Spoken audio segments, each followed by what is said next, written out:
I'm Haley Taylor, and you're listening to the Rough Draft Diaries.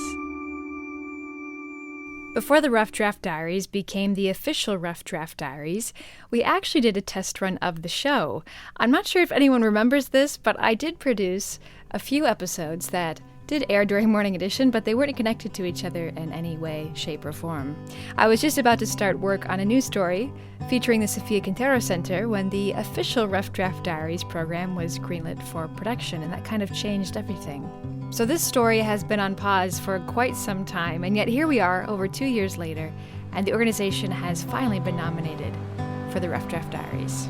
My name's Taylor Burciaga, and I'm Executive Director of the Sofia Quintero Arts Center. If anyone is going to tell the story of the Sofia Quintero Center, the Executive Director is a good place to start. Taylor has held this position for about the past year, but the organization has been in Toledo for much longer than that.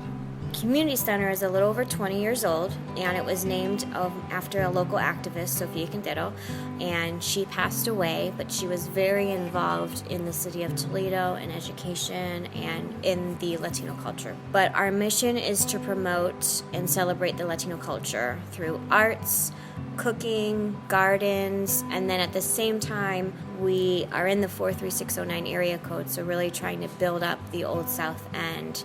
We're right between the zoo and downtown, so we're in a very actually busy, area, so really trying to build up this entire sector for people, whether it's business, like I said, arts, residential, anything like that.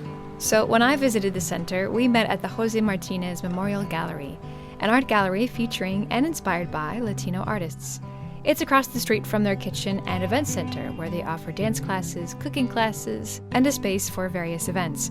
That building is right next to one of their gardens, which houses their beehives and their urban gardening project. As you can tell, the center is much more than just one building, and Taylor hopes the people of Toledo recognize that. That's the big marketing, obstacle we're really trying to reach. Everybody we meet, like I said, only knows one very small portion. And if that portion, maybe somebody comes here and maybe their connection isn't to art, we kind of lose that. So it's really trying, wait, we have a kitchen and we have gardens and we have bees and you can volunteer and we have a wood shop. So sometimes they only have one interaction with us. If they come into exhibition, they really only come to this building. So it's our duty to try to get them to understand this is just one part of the piece of the pie that we do. Understanding the brand and the mission of the Sofia Quintero Center was always pretty easy for Taylor.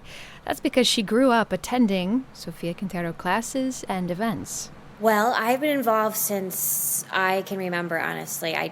Maybe 7. I honestly don't remember. It's been a long time.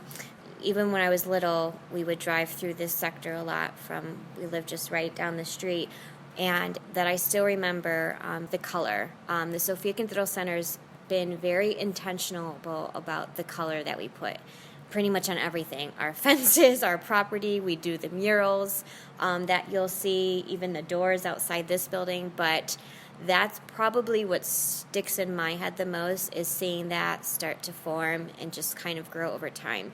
And still, when people come in or call us, the first thing they say is, I know the colorful buildings, I'm just not sure what is in those. So it's, so it kind of sticks in people's heads. So that's probably one of the first things I remember. Color is an important part of the Sofia Quintero Center design, but it's also important to Latino culture. For Taylor, color is Latino culture.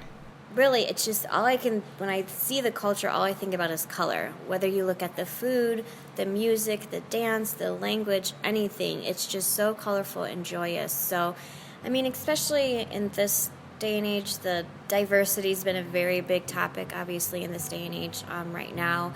So celebrating and educating on the Latino culture is so important.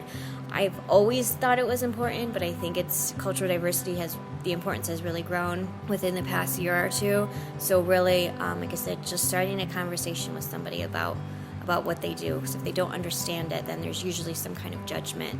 Like I said, just learning about it and educating yourself to become a part of it, I think someone would be able to relate in some factor, like I said, through music, language, dance, and family is huge within the culture, so that goes beyond with just friendships, like, just the family sector. So just really encouraging people to take a minute to educate yourself, to ask questions, talk to us in whatever way we can help. But just to really, like I said, look at the color of it, kind of the vibrancy, because there's a lot there. For Taylor, now it's time to look to the future, to bring new programs to the city of Toledo. So like I said, we have the ceramic and screen printing studio. That'll be brand new in the spring, so we're excited for that. The dance studio is actually going through a renovation right now, so they're putting new floors. They got a grant for all new dance mirrors, and I know the wood shop is really looking to expand to have, either teachers come in with the youth or do some kind of classes, things like that. That just about wraps things up, but first, let's hear Taylor's connections for the next episode of the Rough Draft Diaries. Janet Hickey with the Broadway Corridor Coalition, Daughter's House, which is a local nonprofit for mothers, I think, of abused daughters. And then I'll have to think of a third one. Sure. For now, I'm Haley Taylor. Thanks so much for listening to this episode of the Rough Draft Diaries.